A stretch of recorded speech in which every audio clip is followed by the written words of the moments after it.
Hi, everyone. We are here today with Kim Smith, Tilt's Employee Success Manager. And today we're going to talk about something that is likely near and dear to your heart and everyone's heart who's watching this, which is the leave of absence experience from the employee side and from HR side, the person who's administering the leave. So we've been thinking a lot about how just the employee leave experience says something bigger about the company culture. Policies are nice, they're great, but it's really kind of like how the employee navigates that experience and what it feels like to them that really kind of says something about what the company's about when push comes to shove. So like, especially in those really like personal moments, like if there's an illness or if there's caregiving leave or heaven forbid an employee is grieving over the loss of a loved one, it's great to have the policies in place, but what's that experience like? So we kind of wanted to talk to you a little bit about that, ask you some questions, and kind of dig in your role and your experience in administering leave. So is that cool? Yeah, ready to do it. All right. Well, so let's just start off from the top here. So when someone at Tilt goes on a leave, on a personal level, like what's your goal for how you want them to feel during that time? Yeah, great question. I think first and foremost that I've got them. Like, no matter what is going on, no matter what stage we're in the leave, whether we have months to prepare for the leave of absence or, hey, something happened last night and I need to go on an immediate leave, I've got you. We're going to get you up to speed. We're going to make sure that we take care of everything and that anybody that needs to be alerted is in the loop.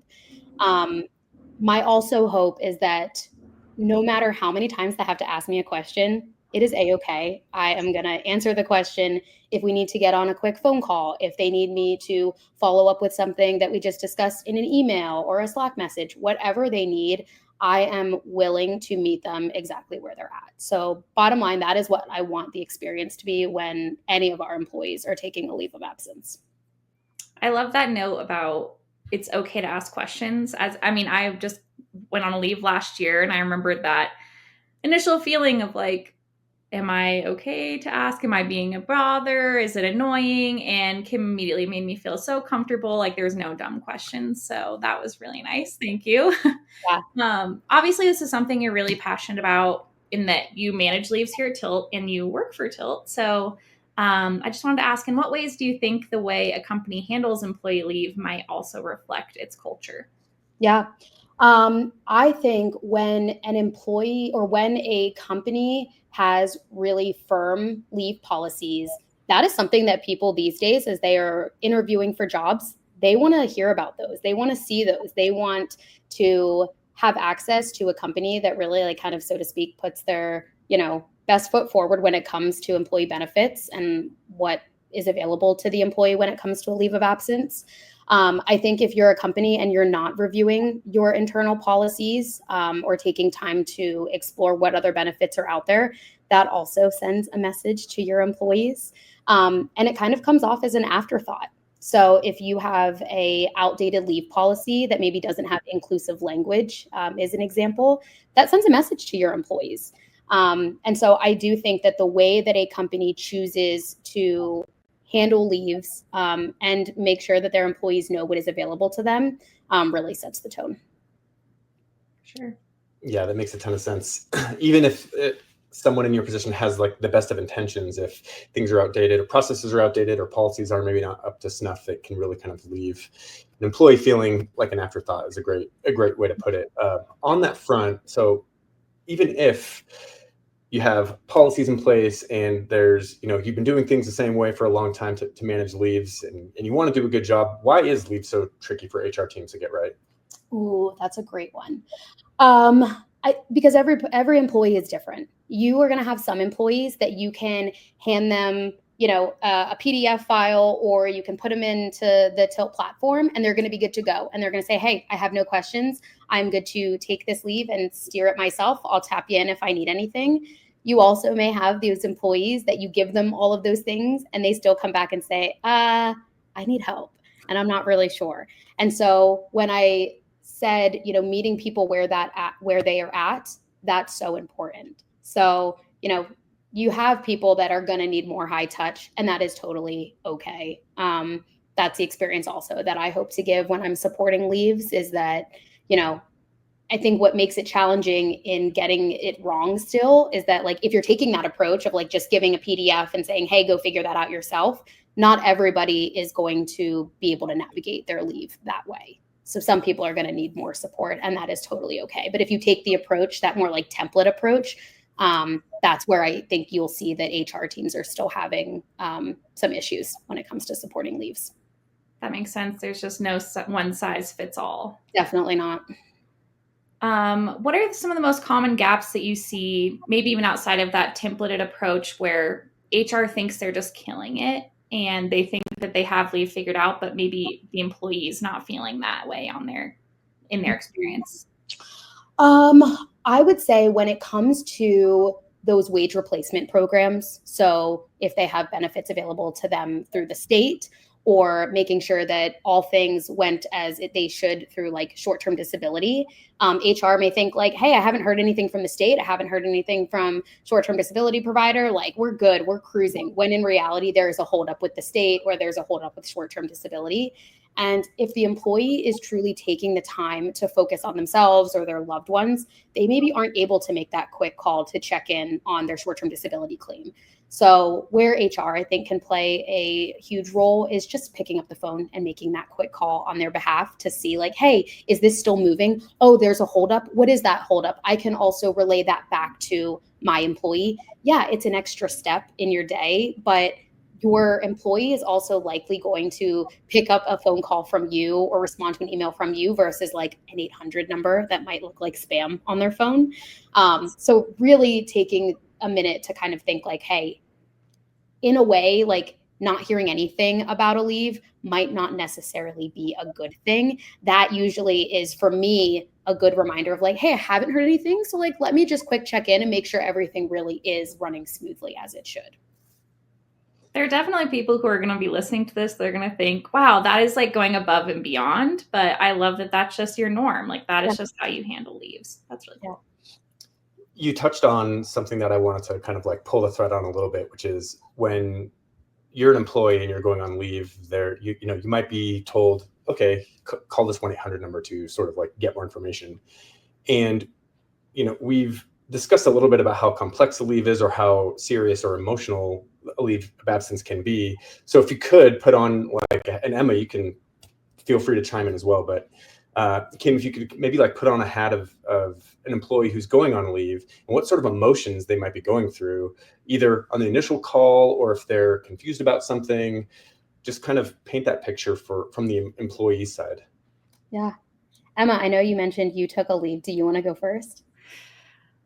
Yeah. I mean, for me, my leave was planned. So I went on a parental leave. And for me, there was like, even knowing that I work for a extremely generous company a leave management company, there's always like a little bit of fear and uncertainty, right? Of like, what is going to happen when I'm gone? Are they going to realize that they no longer need me? That, your job wasn't necessary. I think those are just like very normal anxieties for a person going on their first leave, whether their company's handling it amazingly or poorly. But that was kind of the beginning for me of, there's like a little bit of excitement, but there's also a lot of anxiety and just uncertainty. Like I said, when I told Kim and my manager that I was going on leave, I told him, Brandon, shout out, that I felt like I was a 14-year-old telling my dad I was pregnant.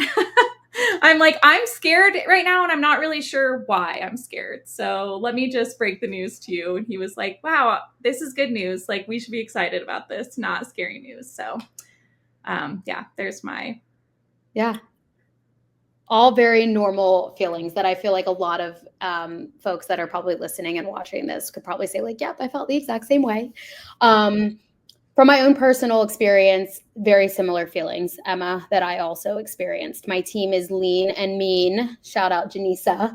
And I worried about like her taking on my workload and, oh my gosh, we have to start planning now. Fast forward, she did absolutely amazing. And truthfully, once I was out on leave, it was euphoric. I really, separated from work and just really focused on my family and myself.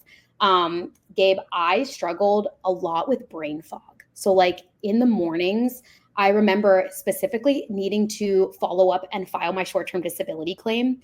Y'all, I put that to-do list item off for as long as I could. I just couldn't get myself to a place in the mornings because like to do that. I don't know why. Like, Jordan at the time was like asleep, napping, and I was totally uninterrupted. And I knew it was going to take 15 minutes to just call and file that claim. But I just, for some reason, really like put that off doing it because I just couldn't get myself there because I was worrying about other things like the state of my house, the laundry, all the other things that needed to go on. So when I think of what other people probably are feeling and thinking, as they go through a leave, it's that too.